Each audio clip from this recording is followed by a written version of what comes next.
bonsoir. Ici Kanyos Bolandi Bisso. Yabino Moussali Nanzambe, pasteur Rigobert, Kisaka. Bethlehem Tabernacle, République démocratique du Congo, na ville Yabandundu. Tolingi Kaka Tope Sabino moi synthèse, Yamate Yanabiso, Oyo Euti côté Yamalelo. Et Zalaki, doctrine fondamentale, c'est vraiment la chose qui a amené beaucoup de confusion dans nos églises du message. C'est comme Paul disait à Timothée, si vous lisez avec moi dans 1 Timothée chapitre 1er, le verset 3 jusqu'au verset 7, Paul rappelle à Timothée la doctrine qu'il a enseignée dans l'église primitive. Il dit à Timothée, reste fidèle dans cette doctrine.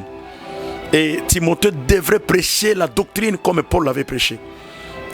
Frère Branham, il a aussi parlé aux Éphésiens 4 et 11 de quelle manière que nous devons prêcher. Branham dit, le message que je vous ai apporté, mais qu'est-ce que nous remarquons aujourd'hui dans nos églises? Il y a beaucoup de divergences. Et Kaboli bato belé na l'église, et sali que et semé ba trouble belé, et semé ba discorde belé, et comme il na niveau que biso ba sal nzambe to bana ko tia na ba poison to bana ko yinana. C'est à cause de mal interprétation, il y a un message au frère Branham Memeli Bisso. Alors, dans la doctrine fondamentale, nous avons vu des points très essentiels, très important dans le monde du message.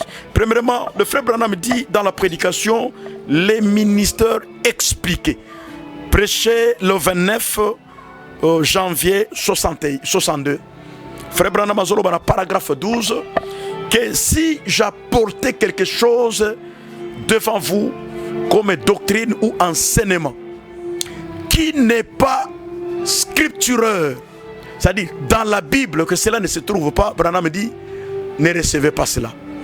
Donc, le message aujourd'hui, c'est le retour à la Bible. Le message aujourd'hui, c'est le retour à la parole. Quand quelque chose est enseigné et que la chose ne se trouve pas dans la Bible, chère épouse du Seigneur, chers chrétiens dans le monde entier, je vous dis, ne recevez pas ça. Ce n'est pas la vérité. Donc, quand le prédicateur prêche la parole, il doit pointer dans la Bible la chose qu'il est en train de lui-même prêcher. Si cela ne se trouve pas dans la parole, ne recevez pas ça. Si même dans la prédication, Dieu tient sa parole de frère Branham, la prédication de frère Branham du 6 mars 57, frère Branham dit, aujourd'hui le rhume et tumum de Dieu, c'est la Bible. Parce que le rhume et tumum se fit dans l'Ancien Testament, alors cela a disparu avec l'ancienne pétrise. Et aujourd'hui nous sommes dans le nouveau sacerdoce. Le rhume et tumum de Dieu aujourd'hui c'est la Bible. C'est-à-dire chaque doctrine doit concorder avec ce que dit la Bible. Si la chose est contraire à la Bible, nous n'accepterons pas cela. C'est-à-dire nous qui prêchons le message, nous devons nous appuyer à la Bible. Nous devons nous retourner à la Bible. Parce que la Bible, c'est le tonneau de mesure. Alors, le point que nous venons d'élaborer aujourd'hui, nos frères qui prêchent la polygamie, vous allez m'excuser un peu, parce que ça fait mal quand nous regardons dans les réseaux sociaux ce qui se dit et ça et là, concernant la polygamie, ils mettent ça dans les dos du prophète, que c'est Branham qui a parlé. Donc j'ai l'impression que les frères lisent mal le message. Et quand tu le lises, ils comprennent mal le message. Avant de pointer d'abord dans le message, il faut retourner d'abord dans la Bible. Comprendre d'abord où l'esprit de la polygamie a commencé. Chers frères, si vous lisez avec moi dans Genèse 4, commencez le verset 17, allez jusqu'au verset 19. Vous verrez que la polygamie a commencé avec la lignée de Caïn. La polygamie n'a pas commencé avec la lignée de Seth. Ça a commencé avec la lignée de Caïn. Et vous ne verrez jamais dans la Bible, là où Dieu envoie son serviteur, de prendre la deuxième ou la troisième femme. Et même les prédicateurs qui disent que c'est Branham qui a prêché la polygamie, qui a enseigné la polygamie. Mes chers frères, soyons sérieux. Si Branham avait prêché pareille chose, lui-même allait être d'abord le modèle. Est-ce que du vivant de frère Branham, Prenez même son groupe, les gens qui travaillent avec Branham. De qui de ces gens-là qui étaient polygames? C'est que tous ces gens n'ont rien compris de la polygamie. C'est nous les Congolais qui connaîtrons tous, qui connaissons tous. Non, soyons sérieux, frère. Et vous voyez même avec le ministère de Jésus, Jésus vit au milieu de la Bible, Matthieu 19, le verset 3, descendez jusqu'à verset 5. On lui pose la question concernant la divorce. Jésus dit au commencement, il n'en était pas ainsi. Au commencement, Dieu fit l'homme et la femme. Un homme et une femme. Il dit, c'est pourquoi l'homme quittera son père et sa mère, s'attachera à sa femme. Il ne dit pas ses femmes. Donc ne comprenons pas les choses de la manière que les gens les parlent. Vous venez même dans Genèse chapitre 1 verset 17. Verset 27 s'il vous plaît. L'esprit parle de la même chose. Dieu créa l'homme et la femme. L'écriture ne dit pas que Dieu créa l'homme et les femmes. Donc nous comprenons que la polygamie n'a jamais été dans la pensée de Dieu. La polygamie n'a jamais été la pensée du prophète. Si vous lisez, vous qui lisez les messages, si vous lisez dans la 70e semaine de Daniel, je prends tradition Shekinah, si vous lisez les paragraphes, dans le paragraphe 209 et 210, Frère Branham dit, il condamne la polygamie. Il donne d'abord l'exemple de ce qui s'est passé en Amérique. Comment vous verrez en Amérique une femme avec plusieurs hommes ou un homme avec plusieurs femmes. Les gens qui font la prostitution dans les rues. Il dit, voyez, dans les pays où la polygamie est autorisée, ça serait une bonne chose par rapport aux prostituées que nous voyons ici aux États-Unis d'Amérique. Mais ne vous arrêtez pas là-bas. Il faut descendre un peu en bas. Frère Branham dit, la polygamie c'est mal. Il dit, la polygamie c'est faux. Vous voyez? Alors, comment nous pouvons accepter ou admettre la chose que les prophètes condamnent? Si la chose est condamnable à la parole, nous les chrétiens ne devons pas faire ça. Et si nous allons même dans le choix d'une épouse, parce que beaucoup de gens prennent l'appui sur David et sur Salomon, que David avait beaucoup de femmes, Salomon avait beaucoup de femmes, cela était dans la pensée de Dieu, c'était dans la volonté de Dieu. Mais il faut comprendre, frère, il faut comprendre l'esprit. Le frère Branham dit dans la prédication, le choix d'une épouse, lisez les paragraphes 133, 135 et 137.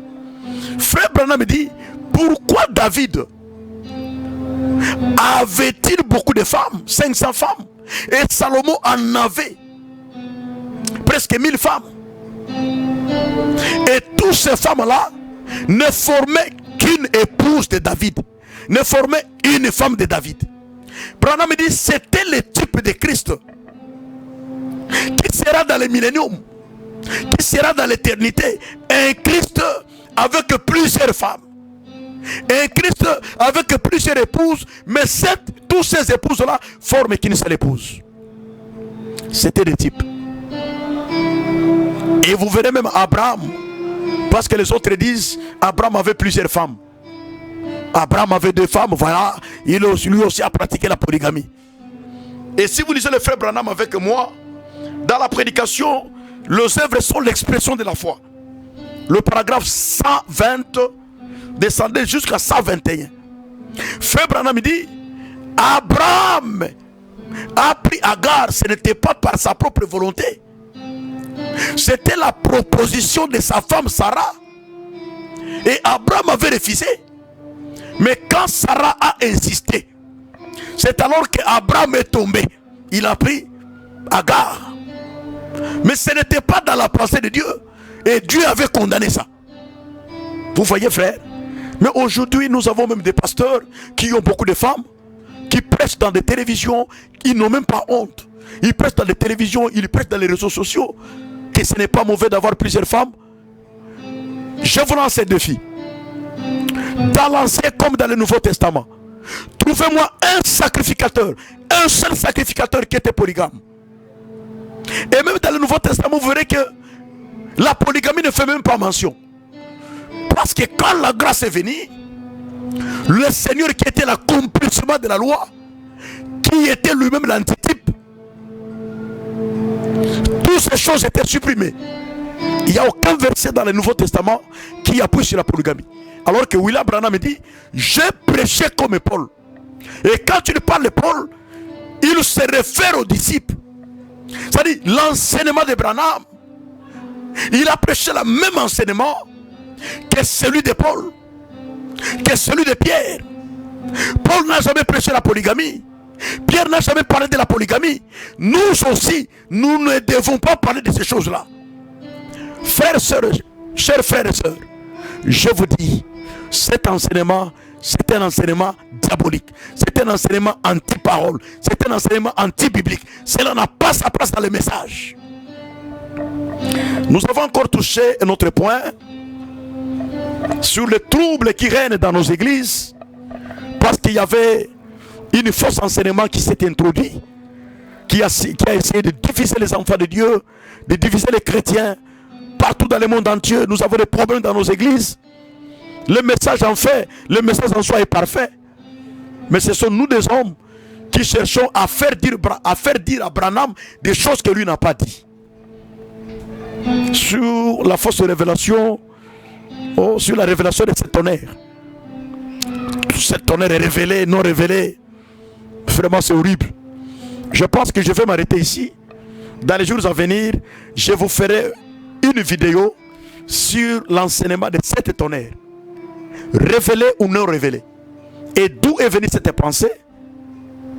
Qu'est-ce que les anciens ont pensé pour nous amener cette fausse doctrine, cette fausse enseignement?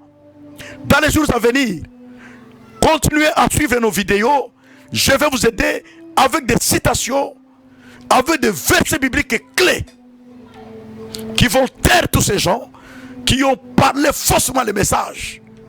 Que Dieu nous fasse grâce. Que Dieu vous bénisse partout où vous avez suivi cette vidéo sur la polygamie. Si vous avez des questions, nous serons très contents de vous répondre. Que Dieu vous bénisse. Merci.